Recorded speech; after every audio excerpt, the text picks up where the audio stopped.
Hi, I'm Hope Dector. I'm the creative director of the Barnard Center for Research on Women. I'm so happy to welcome everyone to tonight's event. We keep each other safe, mutual aid for survival and solidarity. We are gathered here tonight to celebrate the publication of this new book by Dean Spade, Mutual Aid, Building Solidarity During This Crisis and the Next, which feels like a gift to us all in this moment of crisis. Offering a history, theory, and practical guide for creating and sustaining mutual aid projects, Dean's book shows how doing the everyday work of meeting each other's needs is the work of transformative change and building the world that we want. In addition to celebrating the book, we are lucky tonight to get to hear from two brilliant organizers, Mariame Kaba and Ejeris Dixon, in conversation with Dean about mutual aid as an abolitionist project and how it connects with anti-violence frameworks like transformative justice. I'll offer a brief introduction to our speakers in a moment, but before I do, I have a few notes of thanks and logistics for tonight's event. I want to start with a couple of notes on accessibility. You can find a link to access live transcription for this event directly under the video on the BCRW event page or in the YouTube video description. Thank you to Joshua from Total Caption for providing the live transcription. Thank you to our ASL interpreters for tonight's event, Brandon and Kathleen. We are planning for the event to take place for 1.5 hours, ending around 8:30 Eastern Time. We'll start tonight's event by hearing from each of our speakers, followed by a conversation. After the conversation, we'll have time for Q&A. So if you have a question for Dean, Mariame, or Ejeris, you can ask in the chat on the YouTube live page or by tweeting at BCRW tweets or emailing bcrw@barnard.edu. I also want to thank my coworkers at BCRW for making programs like tonight possible, including Elizabeth Castelli, Pam Phillips, Tammy Navarro, Avi Cummings, and especially Eve Kausch, who is coordinating so much of the work that goes into these events behind the scenes, including managing the social media and communications during the event. And to BCRW student research assistant, Kayla Legrand, who is working with Eve behind the scenes tonight. BCRW is partnering with Word Up Community Bookshop, a volunteer-run community bookshop in Washington Heights, to sell books related to our fall events online. There's a link in the chat and on the event page where you can visit their BCRW shop to purchase mutual aid, as well as these amazing books by Mariame and Ejeris, which I cannot recommend highly enough. So please visit Community Word Up and support your local bookseller. Okay, now that's done, I'm so happy to introduce our speakers tonight. In addition to the book we're here to celebrate tonight, Dean Spade is also the author of Normal Life, Administrative Violence, Critical Trans Politics, and the Limits of the Law. Dean teaches at Seattle University School of Law and has been working in social movements to end prisons, borders, poverty, and war for over 2 decades. Though he started out at BCRW in the late 90s as a student researcher, more recently, Dean has been an activist in residence at BCRW, working on videos and programming on topics including prison abolition, queer liberation, disability justice, and transformative justice. One of Dean's recent collaborations here at BCRW, together with Project NIA, is a video series for the Building Accountable Communities project conceived by Mariame Kaba. Mariame Kaba is an organizer, educator, and curator who is active in movements for racial, gender, and transformative justice. She is the founder and director of Project NIA, a grassroots abolitionist organization with a vision to end youth incarceration.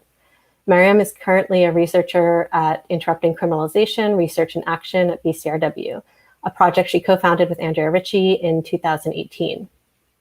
Ejeris Dixon is an organizer and political strategist with 20 years of experience working in racial justice, LGBTQ, anti-violence, and economic justice movements. She is the founding director of Vision Change Win Consulting, where she partners with organizations to build their capacity and deepen the impact of their organizing strategies. Earlier this year, she co-edited a book with Leah Lakshmi Pyapsna Samarasinha entitled Beyond Survival, Strategies and Stories from the Transformative Justice Movement.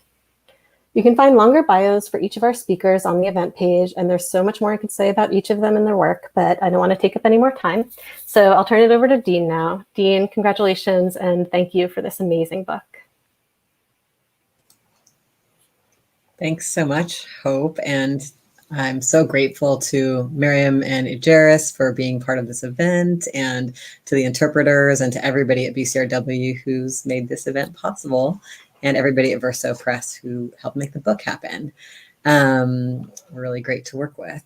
I wanted to just, I realize most people probably haven't gotten to read this book yet. It's brand new if you're gonna. And so I thought I would just share some of the key points from the book, and also why I really wanted to have a conversation with Mariame and Ejeris specifically about the book and about abolition and transformative justice, just to kind of get us started. So I think of this book as kind of having two main parts. One is about the importance of mutual aid for building social movements. And the other one is the specific models and approaches for some of the pitfalls that mutual aid projects run into, like burnout, conflict, difficulty making decisions together, and just like all the hard things about trying not to replicate the hierarchical systems that most of us are used to working in when we get together to do this kind of work. And for me, a lot of this work came to the surface. You know, I've been involved in mutual aid for decades, but this work came to the surface in a particular way in 2016 when Trump was elected. And I felt a strong desire to make the idea of mutual aid popular in a different way. And I worked on like an animated video about what mutual aid is and some other materials, the Big Door Brigade website, because what I saw was there was a lot of people who were newly mobilizable, who were angry and scared about what was happening with Trump being elected. And I felt like they were being misdirected about how change happens. So there was this kind of like, donate to the ACLU and they'll sue our way out of this, or wait, vote again in 4 years, or just post things on social media, or click on things that say that you're mad. And it was really a lot of actions that didn't bring people into direct contact with one another to build a different world or to build greater capacity for significant resistance, deep, bold resistance. And I think that is a lot because we're sold mythologies about how social change happens. And those mythologies center law, and they center charismatic leaders, and they hide mutual aid. They hide the day-to-day survival work people do that has mostly been done by women, people of color, people with disabilities, people in prisons. And so that work is not the work where someone gets famous and can be seen at the signing of the law or the big judgment coming out of the court. But I think it's actually much more central to building powerful movements. So I wanted to just kind of lift that up. And part of that is also about shifting away from an idea of a really disempowering idea about political action that makes us kind of like just bystanders watching political action that's really going to be done by elites and nonprofits or by elected officials or lawyers, and instead imagining that political movements are about everybody participating in a really engaged, like direct way. And this, I think this work is also part of like a longer arc of my work to critique, the limits of law, right? The fact that the colonial legal system we live under that was, written to sustain white supremacy and capitalism is not going to offer the fixes that we need. And that a lot of times when laws and policies change, it's because there's been huge movement pressure. Like that's why they change at all. And then they usually change as little as they can, like only in surface ways, just as little as the powers that be can get away with giving. And then they often take it back as soon as they can. So whether that is, one common example is the way that like civil rights laws or equality laws have been granted for various marginalized groups, but they kind of change the surface, but haven't necessarily changed the day-to-day outcomes for those groups, as we've seen like a worsening wealth concentration and a growing system of criminalization and immigration enforcement. Another big example is how when there's huge uprisings of poor people, there'll be little increases in different kinds of relief from the government. And then when those uprisings die down, that relief will be reduced or tightened again, or people will be excluded. So I have this awareness of sort of the limits of the concessions that can come out of the legal system and the necessity of large social movements for even winning those concessions, much less building the world we actually want to live in. So the way I think of what mutual aid is it's work to meet each other's survival needs that's based in a shared understanding that the systems we live under aren't going to meet them and are actually like causing the crises. Mutual aid does three big things in my view. One, it meets people's immediate survival needs. Two, it builds movements. It's an on-ramp to movement participation. People come into movements because they need something, and then they get to engage with a politicized space of receiving that support, or they come in because they really want to help people with something that they've experienced or that they know about. And when they get there to those projects, they get to build solidarity beyond their initial experience. Or beyond what they initially knew about the problem or this crisis, because when they get there, they find lots of different kinds of people having different aspects of that crisis. So it kind of, participating in mutual aid expands our politics beyond what our initial interest was. So it builds movements in that way. And the third thing is that it's a mutual aid projects are where we practice the world we're trying to live in. We practice actually giving each other everything we need and having systems that wouldn't have strings attached and stigma for people who are in crisis, and rigid eligibility criteria, and where we practice cooperating and co-stewarding resources. Mutual aid is just one part of like the larger social movement ecosystem. It's just one tactic inside that. Inside movements that are trying to get to the root causes of poverty and violence. But mutual aid is essential to all the different pieces of work that are happening. So we see it on every front, including seeing it, I think about the example of the Montgomery Bus Boycott, which is a famous story in US history. And people often think about the charismatic leaders from that time or pivotal moments, but people maybe think less about like the actual coordination of rides that was necessary day in and day out to make that collective action happen. Or I also think about some of the occupations we've seen. Like I live in Seattle in the recent occupied protest zone, that was really creating a police-free space. The visible infrastructure of that space was mutual aid tents. People giving each other food, water, free mental health support, haircuts. People were doing nails. It's really great. Or the Occupy, decolonize encampments that happened all over about a decade ago, or the tent cities that are all over our cities now in the housing crisis. That mutual aid is an essential part of these big oppositional strategies. We could think of a lot more examples, I'm sure. So that's one part of the book, is like, why is mutual aid important to social movements? The second part is about, is based in my experiences over the last 20 years of trying to be part of addressing the patterns of conflict and dysfunction that undermine so many groups' work. We're conditioned by these systems we live under. And when we work together, these forms and norms come up and create a lot of obstacles that are common, that we can see repeated in a lot of groups, like one person dominating who is making all the decisions, and then other people are being kind of passive, and that person's adding more and more work for the group, and they're being bossy, and then people feel unseen and leave. Or a common pattern of groups relying on a charismatic leader who then is abusing or hurting people, and no one's really stopping it. Maybe that person has access to a lot of resources or credibility. Or groups not having clear processes about how to decide things together and moving really fast, and then having conflict about decisions that have been made by some people without consulting everybody.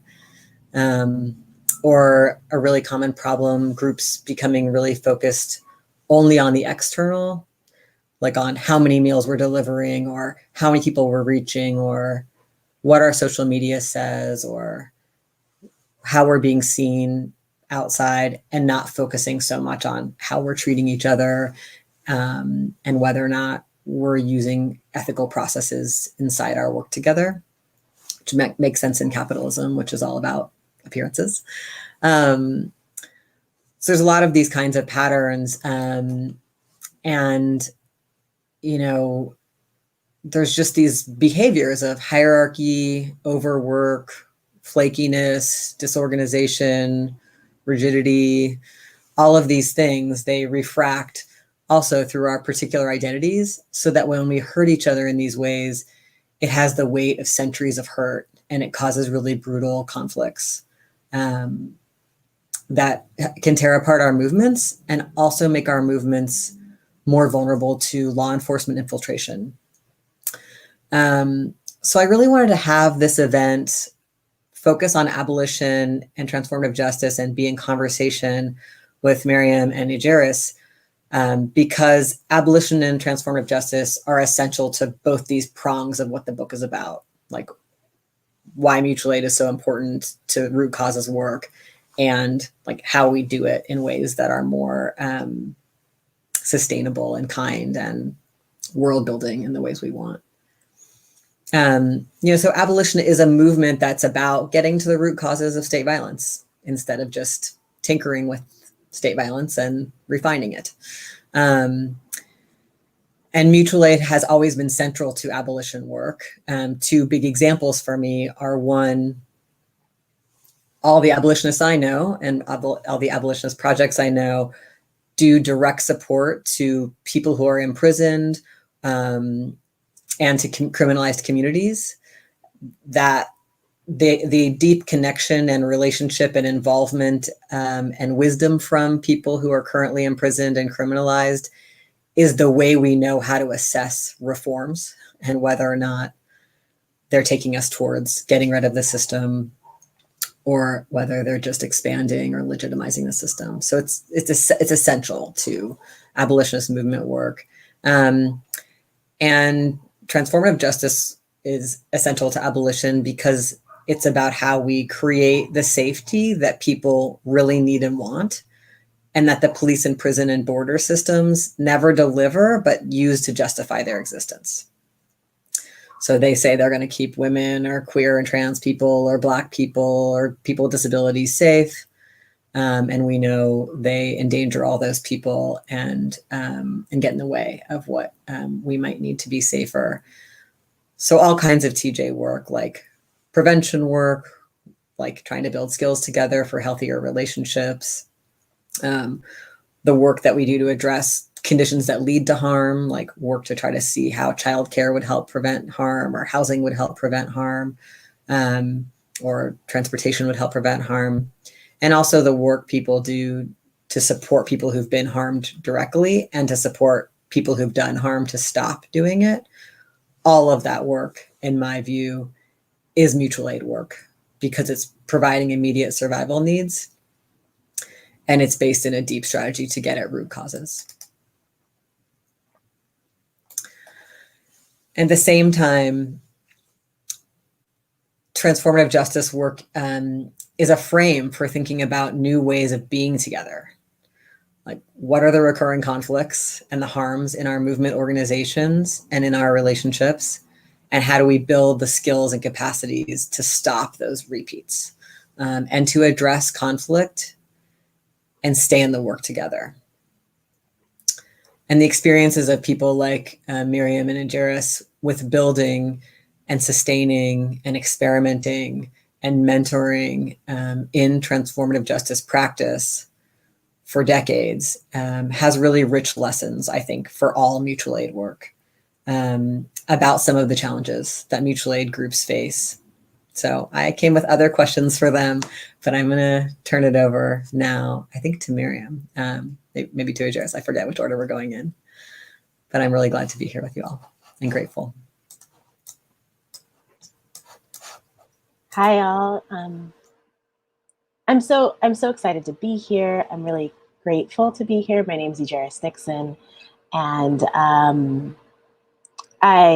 I want to say thank you to BCRW, to Dean, and to Mariame. And Dean, as you were speaking, I was really thinking about what we all three of us share a bit, and I think of us as like helpers with a lot of range, meaning like all three of us wear varying hats within movements, but also all three of us really think about like what helps our movement organizations, people, organizers, and activists um, create work that is more aligned with their values and of deeper impact in some way, shape, or form. And so what I really love about your book is actually this compliment that someone gave me connected to, I co-edited Beyond Survival, Strategies and Stories of the Transformative Justice Movement. So a friend of mine was like, I have a copy of your book in my back and I carry it to my meetings because I can pull it out and there's something in there I can use. And I feel the exact same way about your book, because not only do you describe what is mutual aid, but there's an agenda framework. There's a decision-making chart. There's a chart around, are we talking about charity, or are we talking, are we moving from a mutual aid frame? And I just think that we're at the place in both like abolitionist movements, transformative justice movements, TJ movements, where we're talking about the how. We have the opportunity where we've established the why and the what in so many ways, where there's a tremendous opportunity for people to really grow their projects, but the how gets really complicated. And as a person who is drawn to complexity, that's something I really want to think about. And so similarly, within Beyond Survival, we kind of list some different Oakland Power projects and their work to train people, which is also in your book, their work to train communities on handling medical crises themselves. And I just, so yeah, I'm excited to be in good company, maybe in a very long, in a wordy way.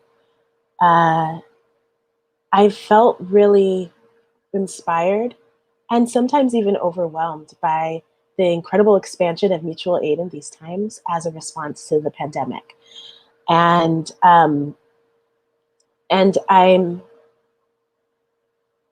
I think about the opportunities, I think about the need, and sometimes I think about what do we have to offer, not to reduce idealism, but to add also, maybe it's just like the tools we needed when we were all in this and didn't quite have, or lessons learned the hard way. And so within my organizing work, and in some ways life, has always included some form of mutual aid, because I think there's a piece around being Black and queer in this world and just needing to survive oppressive systems. And so whether it was from an organizing perspective, making sure that people had food so that they could be fully involved with the work or the meetings, or the way that particularly queer and trans people of color house each other when somebody gets evicted or someone's in an abusive relationship, the fundraisers that people have for each other, the ways that people figure out how other folks can get their medications. There's just like so many ways that deeply woven into the survival of our communities, there is a form of how do we take care of each other so that we can build more resilient movements. When I first, I came to the term mutual aid later, like literally in the last year or two, but have spent most of my time really inspired by the Black Panther Party's survival programs. And if there's something that feels really important for me to name about the role of mutual aid in these times, is it's a part of a movement ecosystem, because sometimes I can feel that people are saying mutual aid is movement building in and of itself. And I'm like, yes, it's a part. It builds communities, it builds relationships, it fortifies people in the work. And our fights against state violence, our fights to build a more liberated world or liberated communities, are all interwoven and intertwined. And so there are perspectives at times on mutual aid that I will push on or push back on.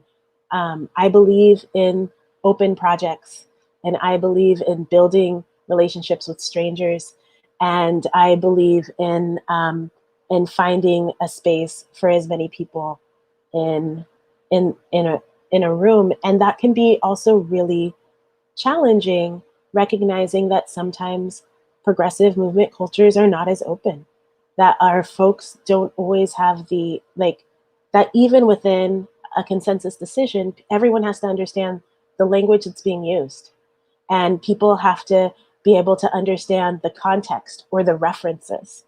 And in some ways, we need to build communities that are more resilient to navigating conflict. There is a way that the concept of harm has been thought of as, some people think of that as all conflict as harmful even. And I was like, our movement spaces need to be spaces for learning, disagreement, for someone to say the wrong word, for someone to not know what a word means, if we're actually building liberated spaces. So there's a piece around this work that I think, like, step one, get involved. Step two, grab your tools. Step three, practice, get your heart broken, come back, keep doing it, because there's lessons in all of the hard. One thing I learned the hard way was around defining the scale and scope of your work. So when I was at the Audre Lorde Project, and I was one of the founders of the Safe Outside the System Collective, and we were like, we're going to help people with violence. And there are just things we learned along the way, from when a survivor comes to you and they need immediate support and you have a slow decision-making system, then things can be really, really sticky. Or some folks, from many of us from our histories of survivorship, have a sense of how to navigate trauma, but that's not everyone. And so who are the right point people to engage with folks? We learned really early on that different forms of severe violence, and we're kind of outside of our scope, but that's not what we'd said to people. So we had to we had promised a thing that sometimes we couldn't always hold, and had to hold the sadness and guilt and sorry and of fixing and making and renaming. So I think about how are we supporting people and building communities and projects that are resilient to all of those kind of complex dynamics. I'm trying to think of how much time I have. One thing that I thought was a story that I have that's a little interesting, maybe I'm a little all over the place today, is because I'm a severe asthmatic, it's been really, like, I have sadly had to watch from afar, watching so many of the projects kind of expand all around the country. But me and my neighbors have been in a pretty strong practice of sharing cleaning supplies and toilet paper. And so it's our own little project. So one of my neighbors says to me, and she's like, girl, she's like, there are white people who are bringing food. And, and I was like, what? She's like, you call this number, there's some white people from Jersey and they bring you food. And I was like, oh, there must be like a mutual aid project. And so what's beautiful is that, right, like in my neighborhood and my building that is like a mostly Section 8 building, there's a thing that I'm hoping for, which is that mutual aid networks and projects are expanding among the people with either similar class backgrounds or people that folks immediately know. But the challenge is still my neighbor didn't feel like this is something she could join. She didn't feel like this was something she was a part of. She didn't feel the shared community. She didn't even realize that these were not people from Jersey. They were just folks who had a phone number from Jersey, right? And one thing that I really learned my work with Audre Lorde Project too is, particularly in, I don't know, within cities or within urban settings, we have to talk about, whether we're talking about transformative justice, abolition, mutual aid, we have to talk about housing, and we have to talk about displacement, and we have to talk about gentrification. And like one really simple example is we were building this network of organizations and businesses that people could run into if they were avoiding violence. And the first wave of all of those safe spaces, the majority of them had been displaced out of the neighborhood within a 5-year period. And so there is this piece around who is the work for, who gets to stay, and how are we building the relationships where the mutual aid project is also a place where not only, like, let's say it's to distribute food, but how are we also fighting eviction, and how are we also navigating state and police violence, and how are we kind of creating those interconnected movements, and that the mutual aid network doesn't in itself become its own site of privilege because of either a lack of relationship building or a lack of access. So, I mean, there's so much to say. So I come to this with excitement and a richness, because if there's one thing that has been guiding my organizing and my work is, how do we build liberated communities? What do they look like? What are the building blocks? What are the concrete steps? What are the pitfalls? And I absolutely see mutual aid as a part of the construction and how we practice what liberated communities like. And I also want to name that there's so many complications in the process, all good lessons, and invite us all into both the lessons that we've learned and the questions that we're still asking. And I'll pause there.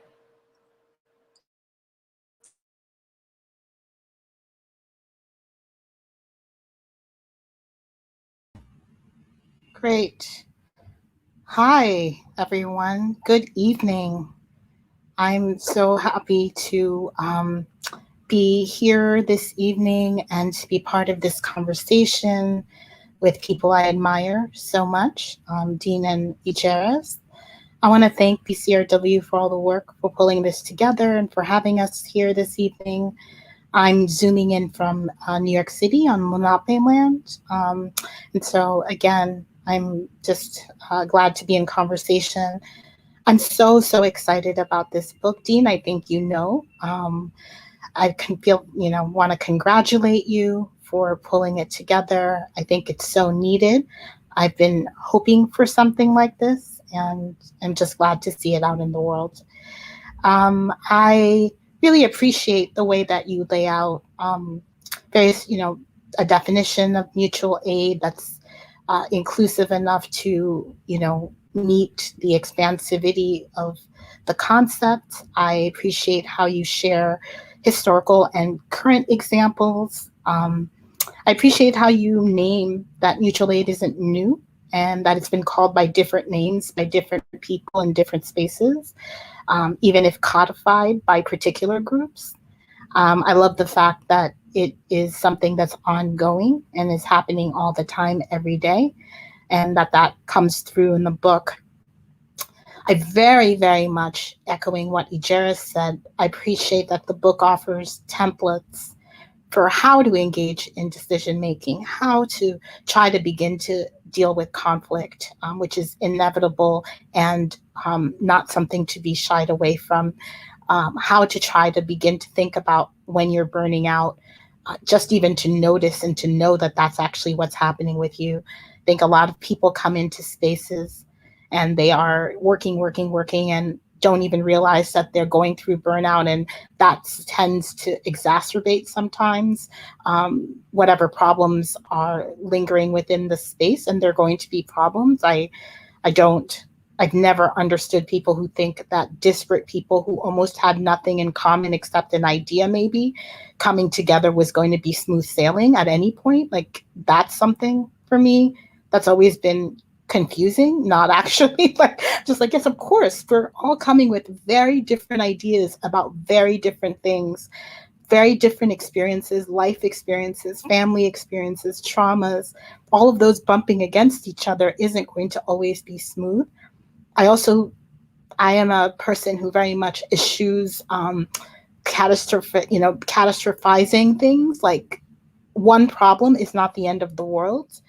one problem, if you have it, is you're lucky that it's just this one at this one time. Usually there are 10 that we're dealing with at the same time. So always like to see things that way. And I appreciate that kind of just leaning into the notions of these ideas within the book.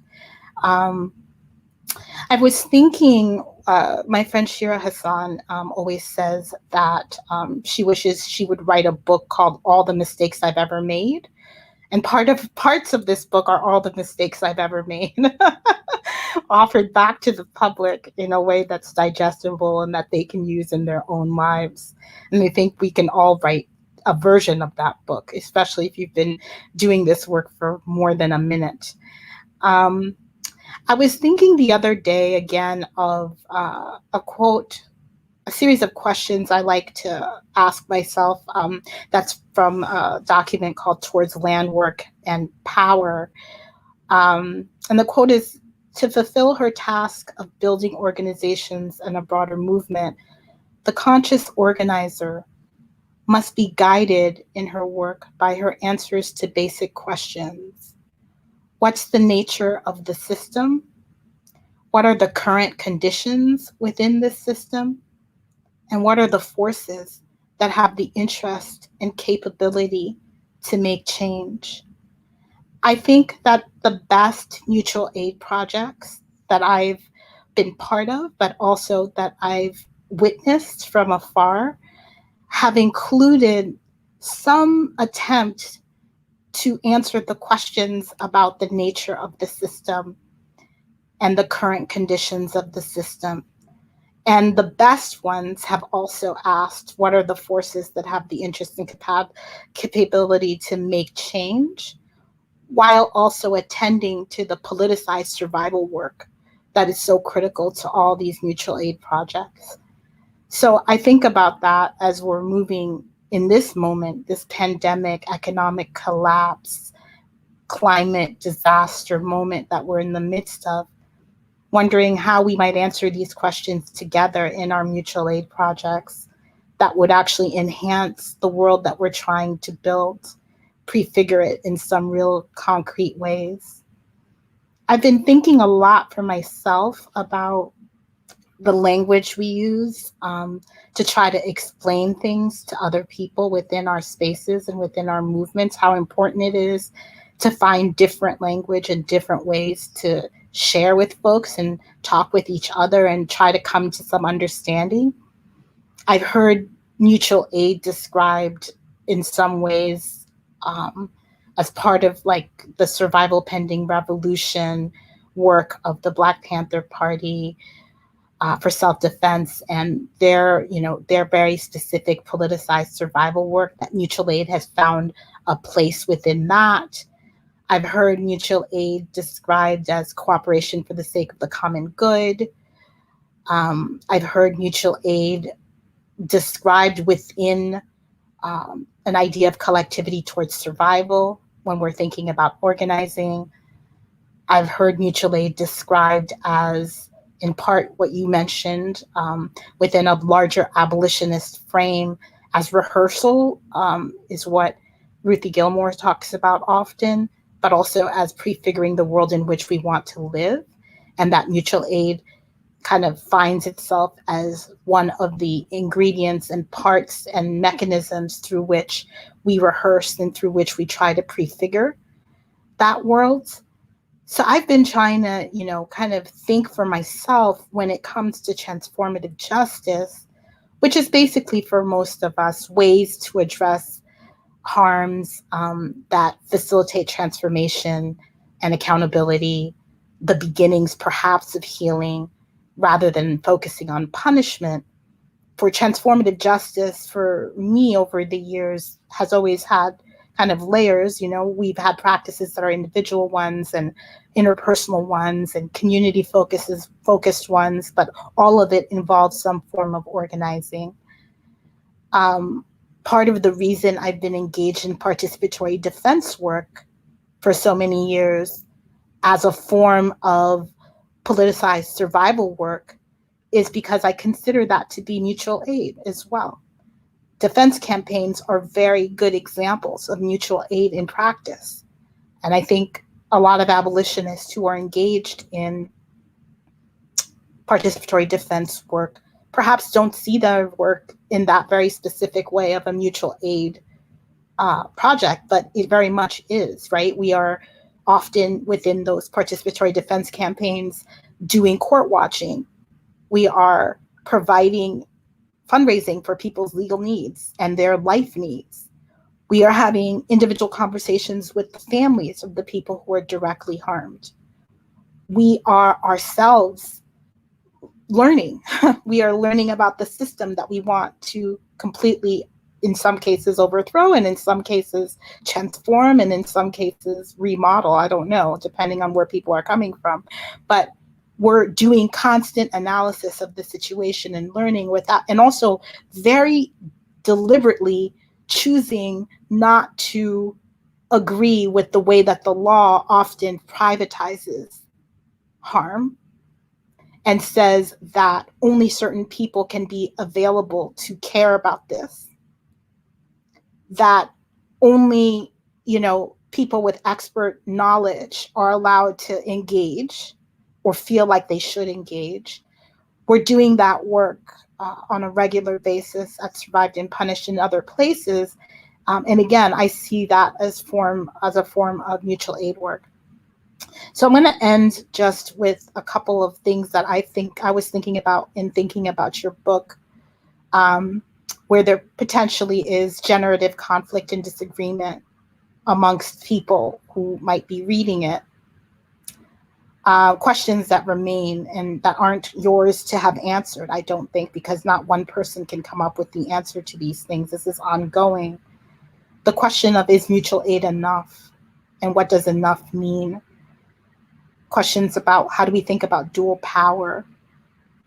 Questions about the state and its role, and whether we are arguing over the form of the state or whether the state should exist at all. How would mutual aid and how should it look like now in the 21st century in terms of needing to adapt? Sometimes we stick with old models of how we do things because those are what we know. But now we're in a pandemic and digital life is so different. I'm thinking a lot about what mutual aid in the digital world, where we can't be together in person. We're not going to be able to argue about issues in person.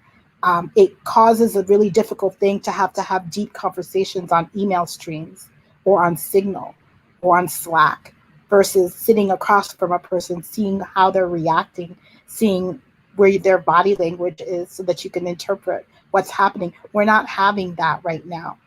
What are the challenges of that, and how is that going to impede or facilitate what it is that we're trying to do? I'm also thinking about, what is reciprocity when power imbalances exist that are actually reified by the fact that we can't be in the same spaces together. And I'm thinking about something that I know people are pushing back on a lot right now, and I understand their pushback and hear it, but people are very upset, I've seen in various spaces, about they have a different view of what care is, and the notion that care itself can be oppressive and not necessarily be seen as a positive thing, especially people who are thinking about that within a disability justice frame. I get it, the condescension or the potential oppression of the notion of care. For me, however, I take that critique and I continue to center care as critical to remaking the world. At its best, transformative justice is rooted in care. At its best, PIC abolition for me is rooted in care. I'm not willing to, while I'm willing to problematize the idea of care, I'm not willing to give up on care and love and these things that have been universally talked about for generations as we think about movements for social change and justice. So I've been thinking a lot about those terms and those ideas, and finally been thinking a lot about the fact that everything doesn't have to be everything. I think there's too much pressure sometimes put on one formation. We're not going to be able to do everything, and not all formations necessarily need to become part of some large network of things. I feel like what we really need is like 100, a million, 10 million different experiments happening all the time in every place, so that people can plug in where they can and where they want to and where they can find their people, and then also expand on those people. But I just think everything doesn't have to be everything. There's too much pressure on everybody right now for that to happen. And it's actually, to me, leading to a narrowing of possibilities rather than an expansion of it. So those are some of the things I've been thinking about, that the book really had me continuing to deepen my thoughts about and to question and to put out there. So just thank you for making this book and allowing us to keep thinking together and thinking separately about these ideas. So I now know that we're coming back together, all of us, to talk and to kind of build off of what we've said to each other, maybe pick up on points we've made. And so maybe I'll just throw it to both of you and ask you, if you're asked by people to define the world we're trying to create, the world we're trying to live in, the world we're trying to build, how do you answer that for folks in this moment? What are your kind of inspirations and points of departure to help people come through that journey of kind of dreaming and envisioning that other world together? Yeah, I'll start because I kind of want to tie that in with this question, with some things you were just saying that was so beautiful. I really appreciate it. It was some things you were saying about how we're not looking for each thing to be everything, and how instead we want like zillions of projects and experiments that people can plug into in ways that are appropriate to them, and that I would say are like based in local knowledges. Like I would say for me, we're not trying to, people are always like, how do you scale up mutual aid? And it's, for me, that's not about like, we'll create one format and we'll have like one name of it and it'll be across all the whatever states or all the counties, like that whole framework. That's to me the framework of the nation state. And it's inevitably like colonial, it's inevitably tied to like erasing local knowledges and in all the differences between people and trying to make like one model and like roll it out over territory. And I think that's really different from saying we want proliferation of experiments that have different kinds of wisdom and work for different kinds of people. And that for me, that's like a question that feels central to this question of like, what do I want the world to look like? Like really the main thing I think about is collective self-determination. So I'm not talking about like individualist ideas of self-determination where we're going to just be thinking about individual people like protecting their private property. Like that's like the US kind of idea of freedom or whatever, capitalist idea of freedom, white supremacist idea of freedom. I'm thinking about like what it means when people together get to decide the conditions under which they live. And I was just reading Naomi Klein to like teach something in my class. And one of the things she was writing about was like how we don't get to decide like whether or not it's coal that the energy that comes through our, houses is, or whether it's coming from solar, or whether it's coming, like we make no decisions about this. And so different people, different towns are trying to like take back their grid or build their own smaller grids. And like, that's just an example of what it would mean to like have collective self-determination, but also over workplaces by having workplaces be collectivized, or over childcare collectives or food systems, like moving away from like bosses and corporations and elected officials who are all, beholden to them, deciding, or militaries deciding what our lives are like, and instead having people decide that in the complex ways that are as groups, not as individuals, but like as groups, like not just by buying something, but by like actually stewarding well-being together. And one more thing about this, like I come at this from an anarchist perspective. That wasn't always my political identity. I really came to my understanding of anarchism through women of color, feminist practices and intellectual traditions that made me suspicious of institutions and the ways that institutional power creates harm and reproduces certain hierarchies. And so I came to this anarchist politics, and over time realized more and more that some of the things I want, like a world with no prisons or borders, that those just don't have nation states, because like that's what the nation state is made of in the world I'm living in now. And that like I think that I don't believe in a kind of like, I think some liberals believe in like a kind of positive like mommy daddy state that will eventually like give us poor relief in a way that's not racist or not sexist, or give us, I just see that whenever the United States gives something out that we are asking for, it does it in a way that is like designed to like reify white supremacy and ableism and heteropatriarchy. And so in my view, the battle between like doing these mutual aid projects that are about the root causes and that like also are threatening to the government, and then they'll sometimes kick down a concession that covers some of the same stuff, and maybe they'll even reach more people because they have more administrative power. That's not the end. Then we like fight more and are like, but you left out all these people. But we're actually trying to build a world in which we just actually provide all of this without having everything extracted from our communities, and then maybe crumbs come back as they concentrate wealth more and more. And so what's interesting about that for me is I don't need everyone in a mutual aid group with me to agree about that. Like we can actually have productive, interesting difference and have juicy conversations while we like send letters to prisoners and while we like deliver groceries and while we work on somebody's defense campaign. Like we also don't need to have exact same political vision about our end goals, but we can like enjoy arguing and trying to influence each other. And then we can have moments where like it does matter. Where like, no, we won't take that money from Ford for this, or we won't, or whatever the story is, or, we won't do this thing with a city that would require us to report something to the police, or like whatever, you get to these moments that are like the rub. And then people sometimes get to like expand their politics or their solidarity or learn new depth.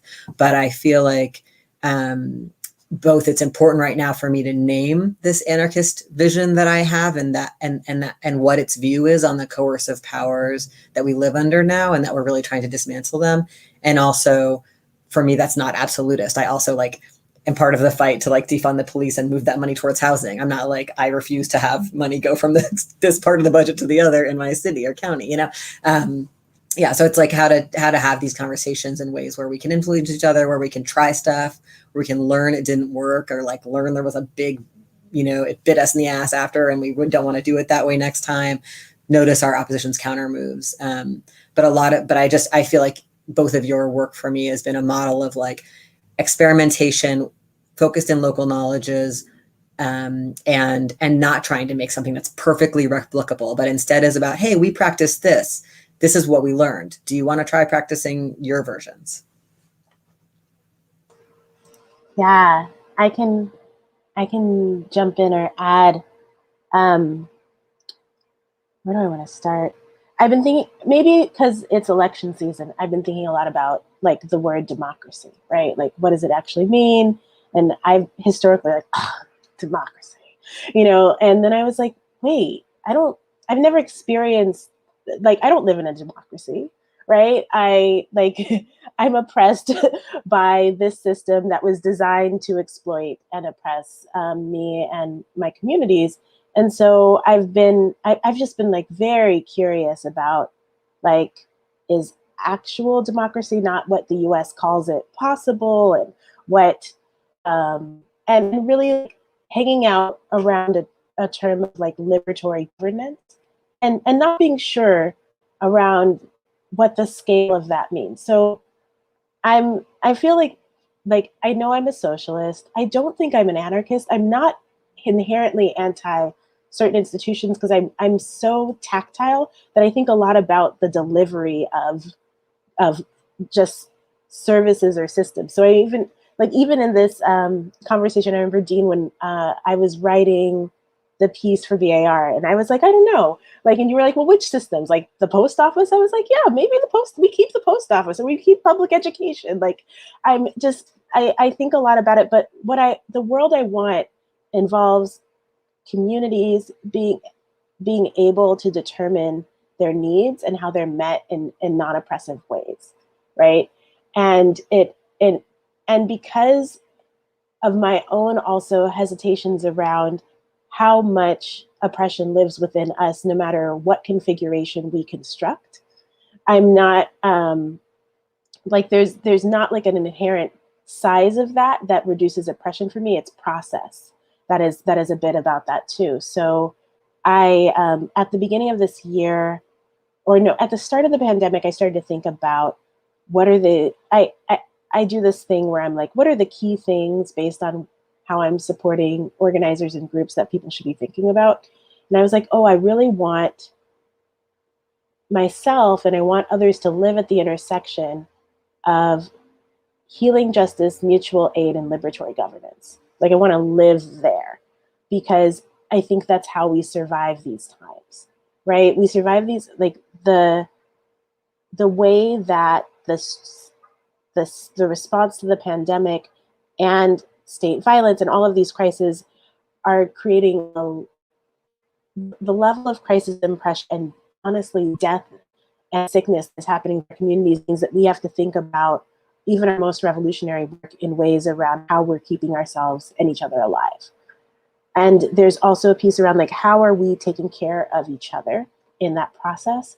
And how does that build towards the world that we want? So I literally am in conversations all the time around like, okay, so what's the design of how do we respond to violence, right? Like what is the actual design of that system, community, support network? Because a lot of my work has been around like, how do neighborhoods respond to violence without police? So I'm not sold on a specific direction or scale because I haven't practiced. Like it's about the practice points for me. But I do know that we need more conversations around governance. We need more conversations around like what liberatory governance looks like, because we need more of a through line around what we're building, even if we're building it in all kinds of different ways. I'm just in a lot of like progressive communities where we avoid the question of what we want. And from my perspective, or we keep it like we want a world that's free.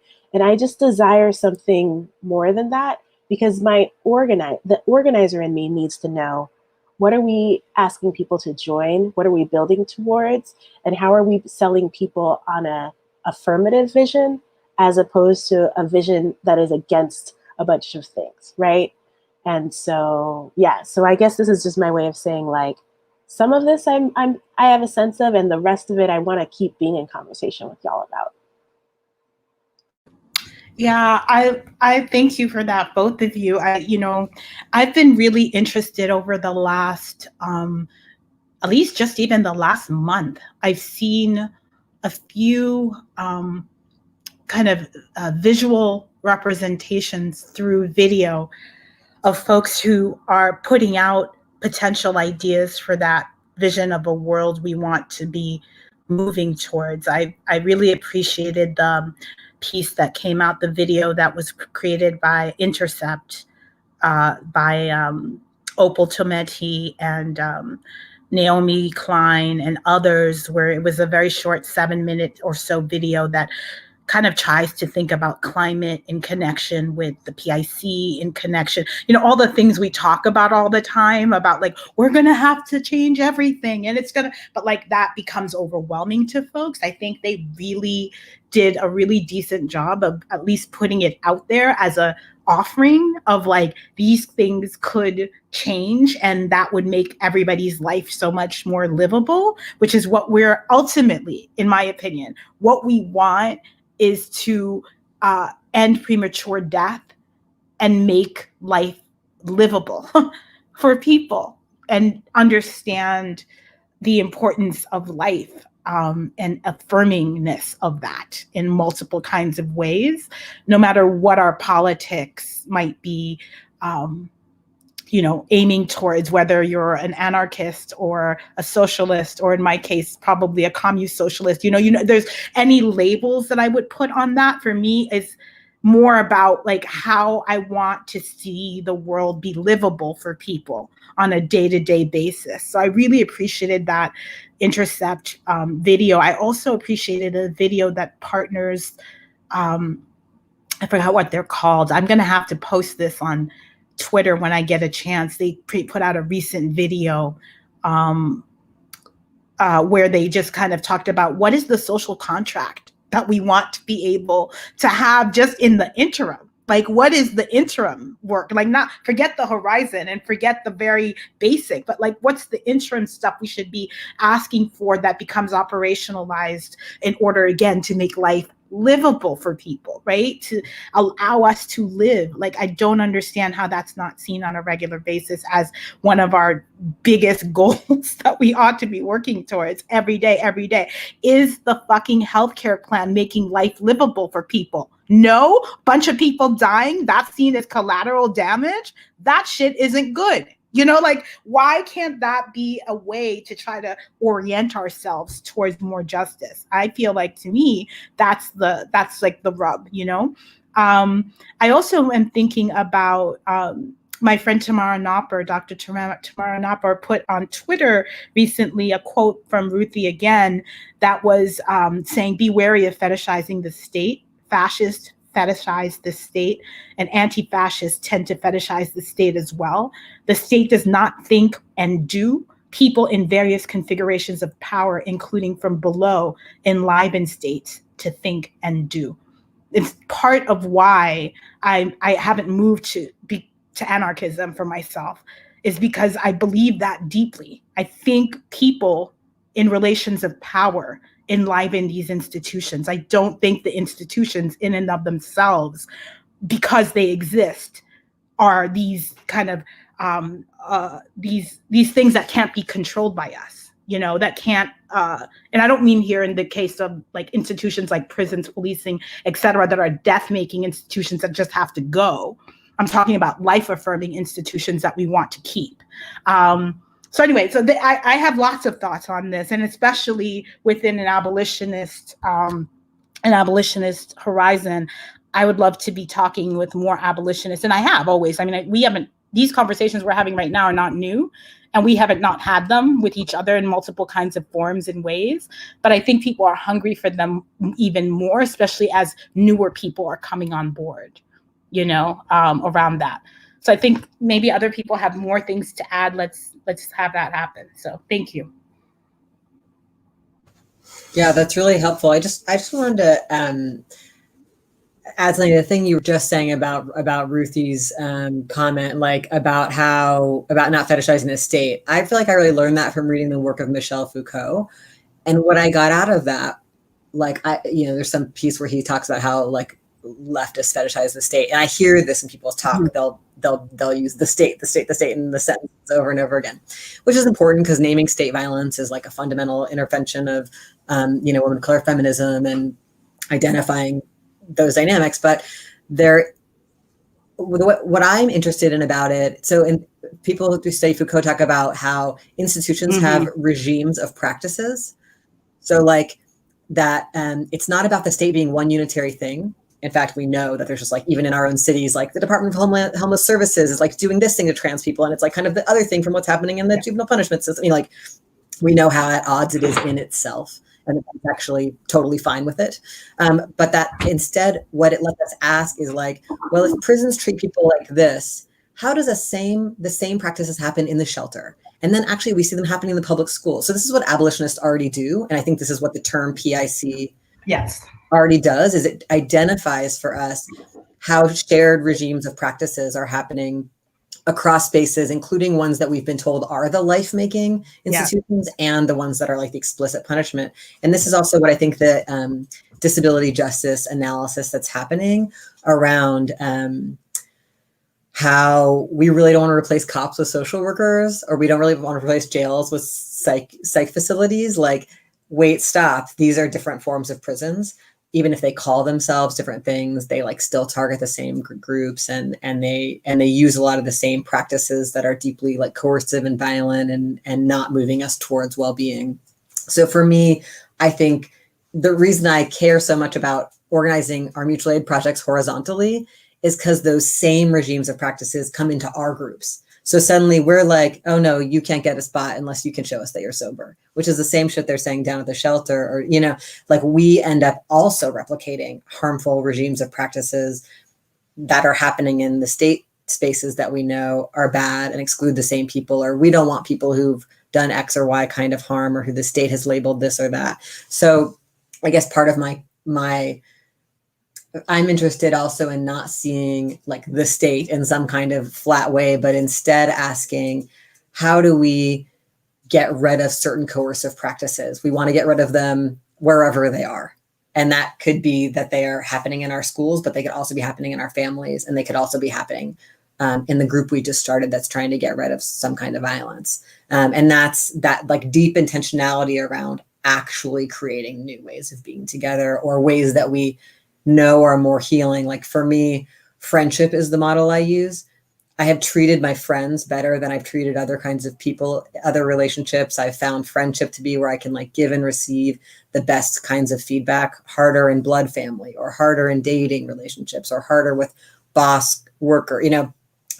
So for me, I'm like, that's the social relations that seem to work best. I feel like I'm naturally engaged in consensus decision-making often with friends about our plans. Whereas in some other relationship, I'm being told what to do, or I'm trying to tell somebody what to do, or whatever. So I feel like we're trying to like notice where are like generative regimes of practices and like social norms between people that are loving and caring and kind, and then and move away from that. And sometimes that might happen. You might have that happen at the post office, which is amazing, or we might have it on the bus, but also we might have something terrible happen in those spaces because they're under this structure that is of extraction. That is like the formation, I think, for me, of the way US governments, whether it's the federal or like the state or the specific institutions. And one more piece I want to add to this, a place I look for inspiration is that Just Transition framework zine from Movement Generation. Yes. They've got that centerfold, and it's like, this is what an extractive economy based on militarism looks like and feels like, and how it distributes well-being. And this is what a world based on care and sacredness is like. And it's like all about making things more local. Like in the middle, there's this arrow going down, making things more local, making people have more say in their lives. And you can kind of look at their chart and like ask any question. You could ask about education or about feminist questions, or, I feel like it's an expansive framework, and I recommend it to people as like a place for inspiration.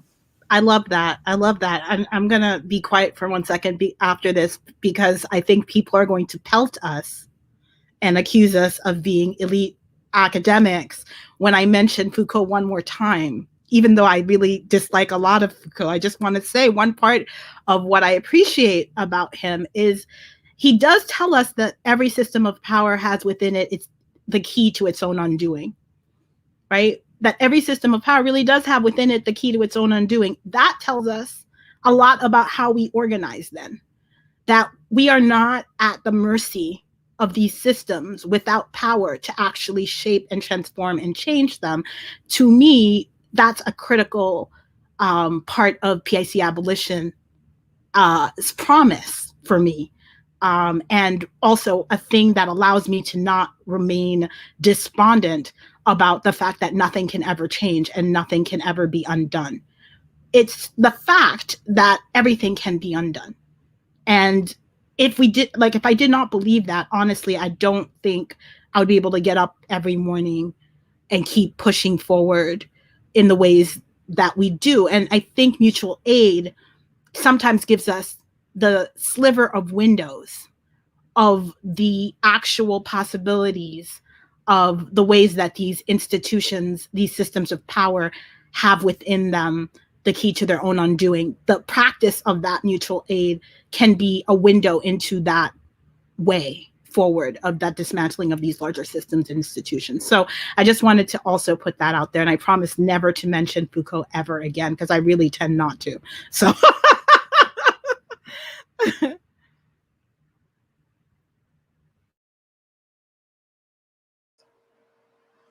I almost can add, but I'm wondering if we want to move to questions, and then we can move. Yeah, we can add on ideas from there. You're on mute, Hope. Thanks. I'm just going to start synthesizing some of the questions that have been coming in through the Q&A. So I'm going to look over and get you a first question right now. Okay, so we've had a few questions coming in from folks who are just starting up mutual aid projects. So I'm just going to read one of them that sort of gets at some of the questions that a few different people are asking. do you have any guidance for people trying to develop mutual aid networks in a new location that might be politically concerning? I'm in a community for the first time in years that has become really Trumpy and where my family has previously been targeted in mostly harmless ways, but I don't want to rule out that it's possible to build solidarity with the people around me.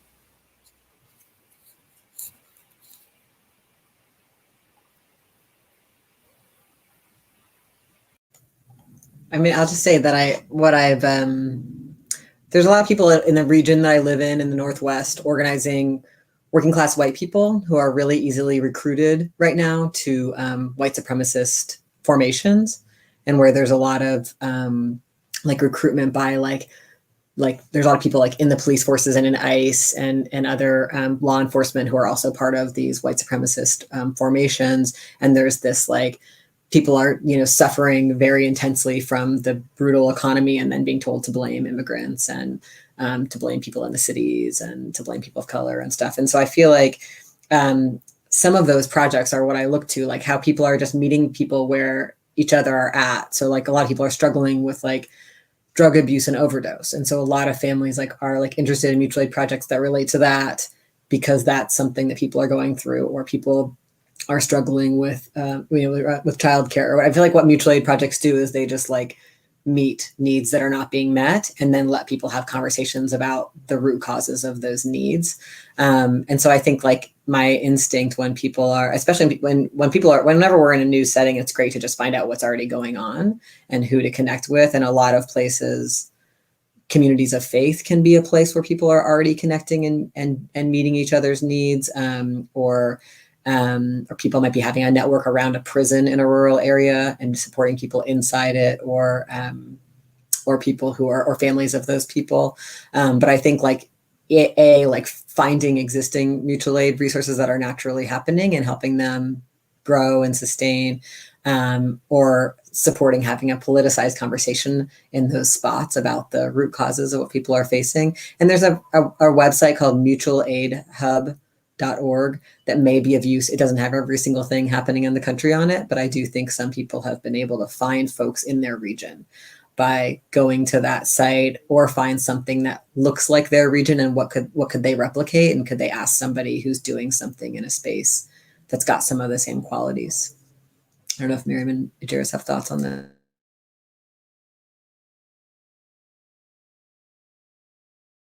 No, I don't really. I'm going to let Ejeris go ahead. I don't really either. I'm down to go through more questions because I know we're pressed on time.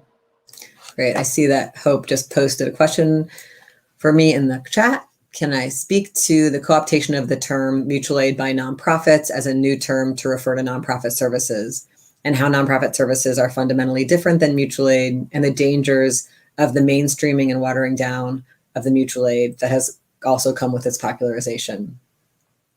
Yeah, I do think that with the mainstreaming of the term mutual aid in the context of COVID, there's been some misunderstandings about what the term means. And often the media are using the term in a way that kind of takes the teeth out of mutual aid as threatening to the existing system. People want to make it like just volunteerism, or imagine that it can work like hand in hand with the police or hand in hand with the National Guard, as opposed to being root causes work that has, beef with the system, and is part of movement building to transform.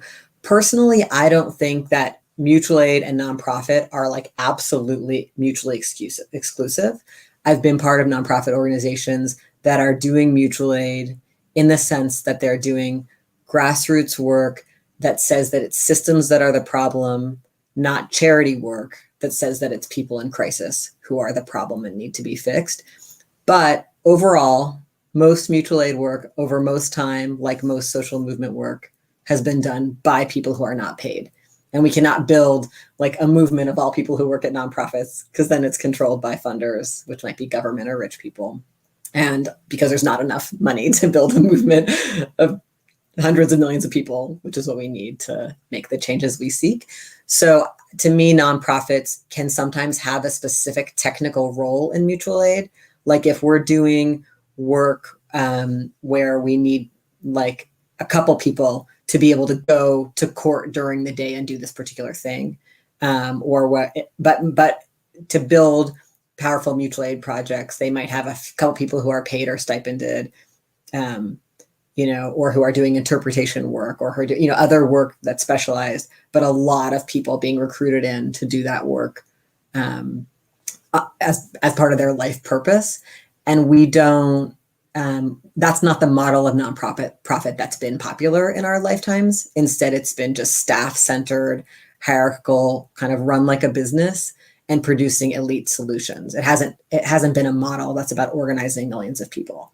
So I just would put nuance there. And I have a chart in the book that's about like the differences between kind of a nonprofit-y, charity, social service-y set of ways of doing stuff versus a mutual aid ways of doing stuff. But it's not like a hard binary line. It's more about like, how do we do things in ways that are about getting to root causes, directly supporting people, not creating eligibility criteria that excludes the most vulnerable and stigmatized people, and actually building like large scale participation in governance that is meaningful. And so I would say it's good that we're suspicious of the nonprofit model, because it wasn't designed to make our movements grow. It was designed to contain them.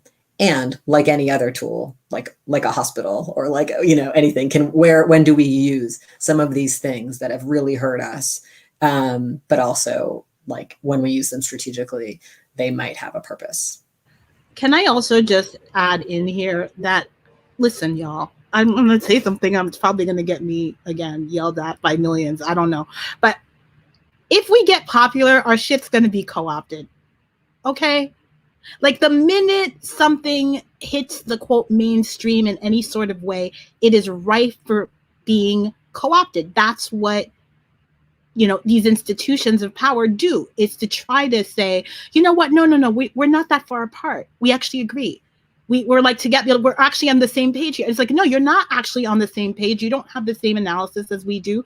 You're not giving up any power, but we are going to be co-opted if we are becoming irresistible, and if we are making strides among people and among communities.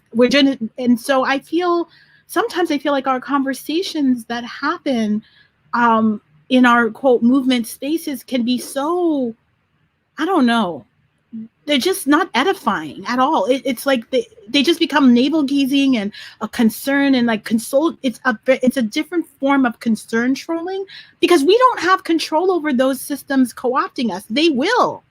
So now the question is, we know we're going to get co-opted. So then what? What are we up to? What are we doing? How are we moving?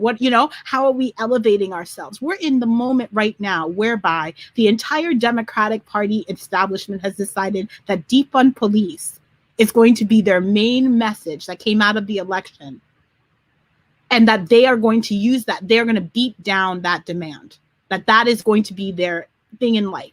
That's a different form of co-option, right? It's a way of trying to completely delegitimize something so that you don't have to shift any power and you don't have to actually change anything. So we're dealing with that right now. I think we all knew this was coming. And the question we have now is, how are we going to respond in the best possible way through the power we have built to say, no, we are still going to be wanting a demand of defund. And actually, it's a demand of defund towards abolition, by the way. So you're not going to like it even more, how are we going to do that? So, yeah. I can add in on this question around like nonprofits and co-optation. So for me, I was helping coordinate a project that was operating as horizontally as possible, but within a larger and hierarchical nonprofit. But so it was deep contradiction, right?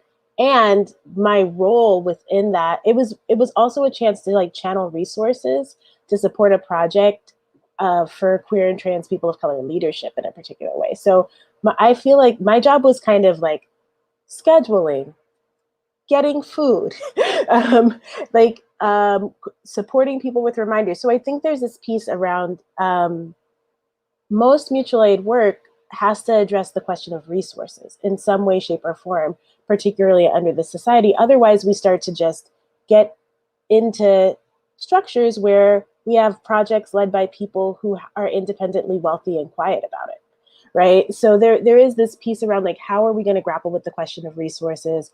How are people channeling resources? How are people supporting their groups? And how are we figuring out what that means within all the legal structures? It did also create a whole host of other issues around like legally what could happen around reporting, work around violence, and what, you know, like there were a lot of things that we had to really think about around legal liability and how it impacted members of the group. And so I just think that there is a lot to think about there, and all mutual aid groups should be thinking about like distributing resources, because some of why some movement organizations moved into nonprofit models was because people were really struggling all being volunteer in particular ways.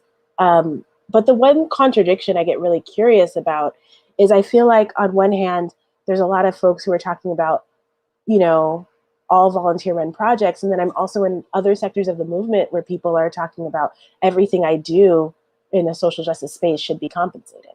So I would like to just like really lift up that we sit in this like what I find is a dizzying contradiction around how will we take care of ourselves in our work and what the expectations of what that work looks like.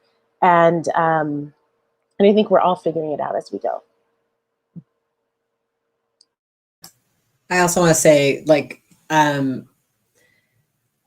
think there's something interesting about like capitalism and like alienation from labor, and like just the ways in which a lot of times when people, like a lot of his, you know, like when I was young and would make zines, it felt so enlivening. And then as soon as I was supposed to write something for like a class or like to get paid, I was just like, oh shit, I can't write it. Like a lot of people feel so about their artwork and their music and caring for children and all kinds of things, like, or like I'm baking a pie for my friend, it's lovely. But if I just said I bake 10 pies to get paid, suddenly it's like hell, you know, like I think there's something about why it's really also beautiful to do things for purpose and for free. And most social movement work over time has been done for purpose and for free by working class and poor people. And it's just this thing where like everyone needs to get paid for everything.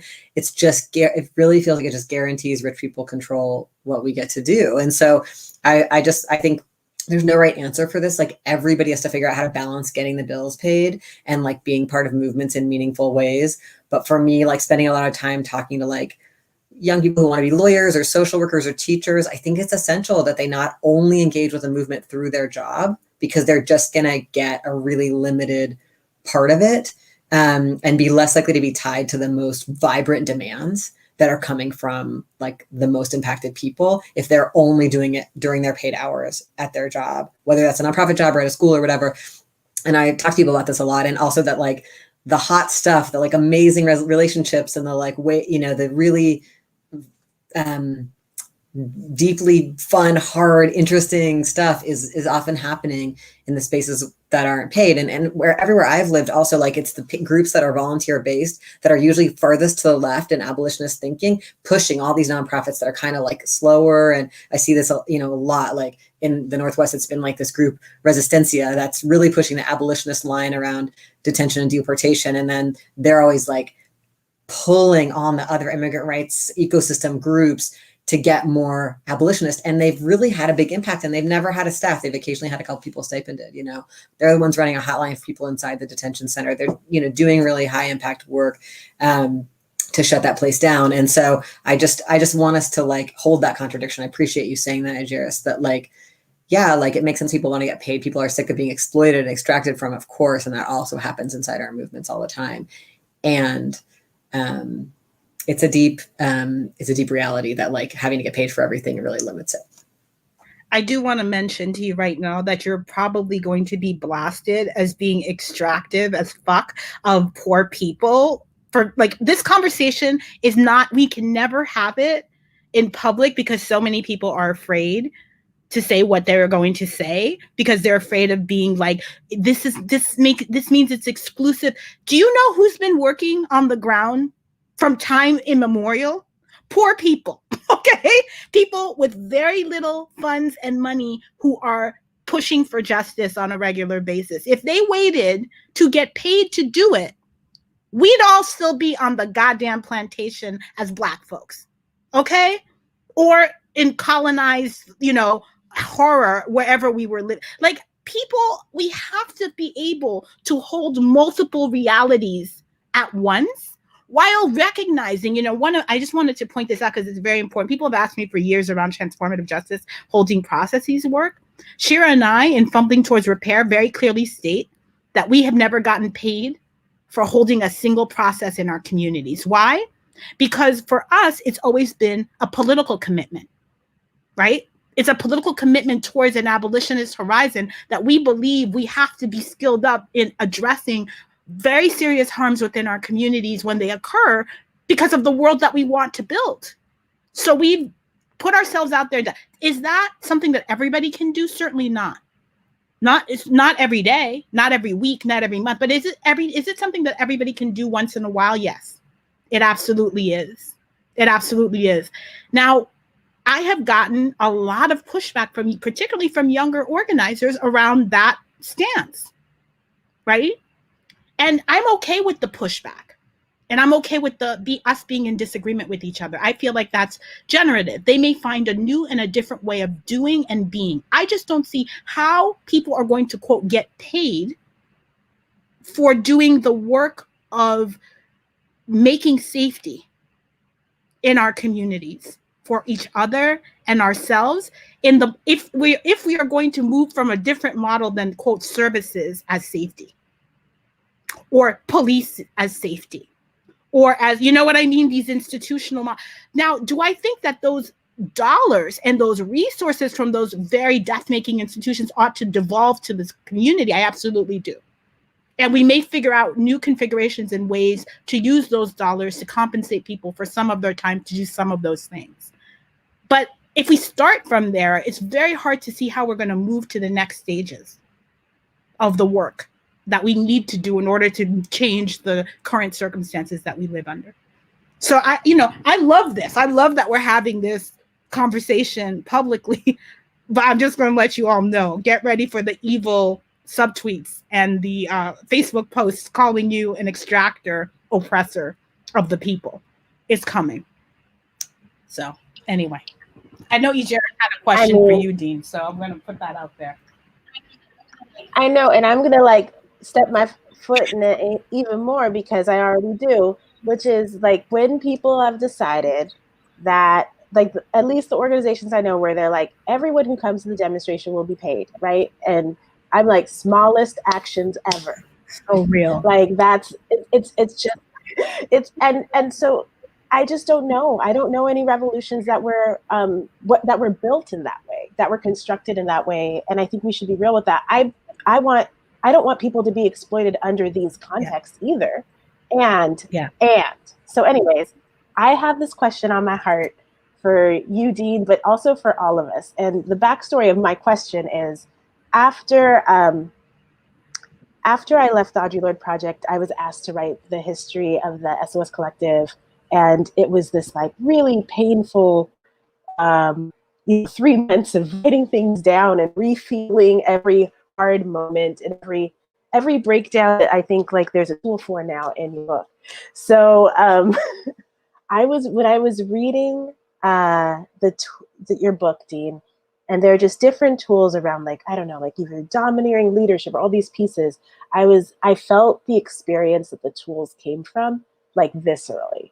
And so, in some, what did they call that? VH1 behind the music or whatever. I want to know the backstory of what the tools that you chose to put in the book, and also what we generate from the hard moments within mutual aid. Yeah, I mean, we could sit here for the next 20 million years and I could tell you all those stories, but yeah, I mean, I think that's really real. These experiments that I've been engaged in different mutual aid groups for years, especially the Sylvia Rivera Law Project, but also other groups, I've been part of being in conflict and supporting other people in conflict coming out of these things. I've experienced burnout.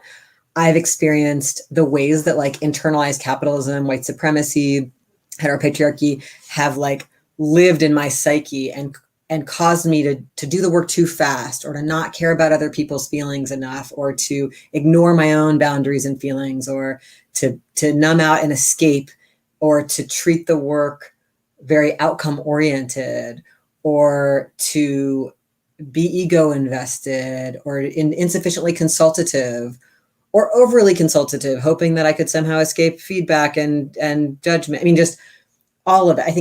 I think obviously we all have kind of tendencies on those ranges. Some people have a tendency to work avoidance. Some people have a tendency to overwork and control. You know, there are lots of tendencies.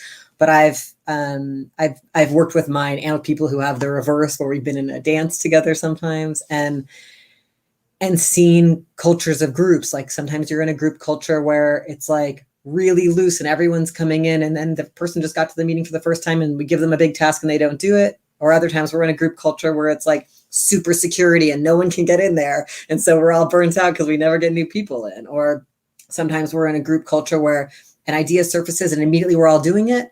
And I've been in groups where there's so much hesitancy and fear of doing it wrong that we never get it out the door. You know, just I've been in groups that are rigid about time, and everyone needs to be on time and report all these things in these ways. And it can be really ableist or really push people away. And I've been in other groups where it was like, everyone's late to the meetings and you don't know if anything got done from the task list. Like all of these norms and habits that just make so much sense, like to me, both in, you know, roles related to our big identities, like our racial identities or our class histories or experiences of immigration, but also related to like family roles we've been in, or like, how does the fact that I grew up in an alcoholic home show up in how I act in orgs, or different experiences people have had of surviving, you know, going numb, or being always ready to fight, or being always ready to appease, or just, you know, we've got some deep embodied experiences that shape our groups and make group dynamics. To me, they make organizations spaces potentially of great trauma and spaces potentially of great healing, like where you could finally feel accompanied, or where you could finally feel like people heard you and saw you, or you could finally feel like you weren't the only one who noticed this bad thing was happening, like it was when you were a kid. You know, like just I've seen and experienced like great relief and healing. And there, as you all know, there's intense takedowns happening in our orgs, and lots of you know, abuse, and also lots of just like people wearing themselves down. So yeah, so the stuff in this book is just like based on like 20 years of talking to each other about what's going on, and like being in it myself and making mistakes, and getting loving feedback from people about my own habits and patterns that have not been beneficial to a group, or that have had an impact. And there's part of the book that's about like the ways we spin out when we're in conflict, and like what it's like when you're up all night thinking about that other activist and how they're the absolute worst, and just like what can we do when we're gonna get activated like that. Like if you do stuff you love with other people, you will freak each other out, you know? So that actually is it's a crucible for growth, you know, and for healing and change. One of the things I think about a lot is like that phrase from 12-step, like, you may not like all of us, but you will come to love all of us the way we already love you.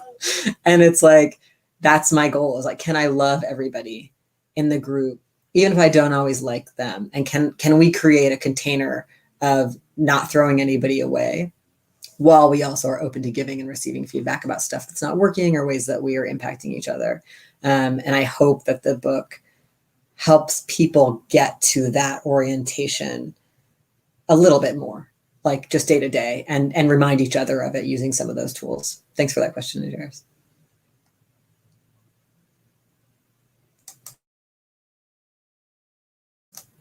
Mariame, you've got enough. Yeah, no, so I was going to say, I think we're closing out. It's now 8:37. Time went so fast. As usual, I can talk with both of you for hours upon hours upon. I think we have talked for hours upon hours over the years. But I just had one thing I wanted to put out there for folks, which is that on the 23rd of November, if you're at all on social media, on Twitter, I hope you will join in on a Mutual Aid Monday effort of getting funds and resources to the groups that are doing direct feeding work in our communities, unmediated feeding work in our communities, kind of in time for Thanksgiving, so that, what I'm hearing from my friends who are doing this work, and even my friends who are in nonprofits who are doing food justice and food work, is that the numbers of people have exponentially increased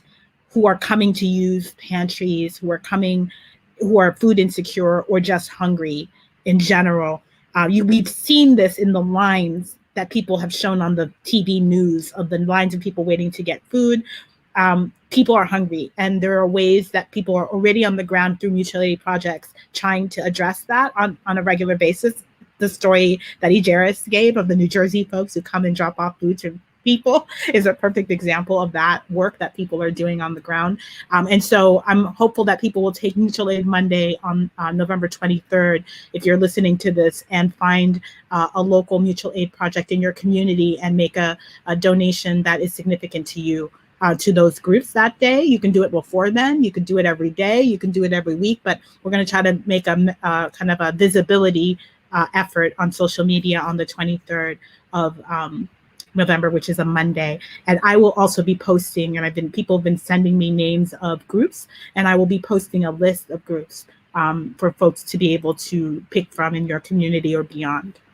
Thanks.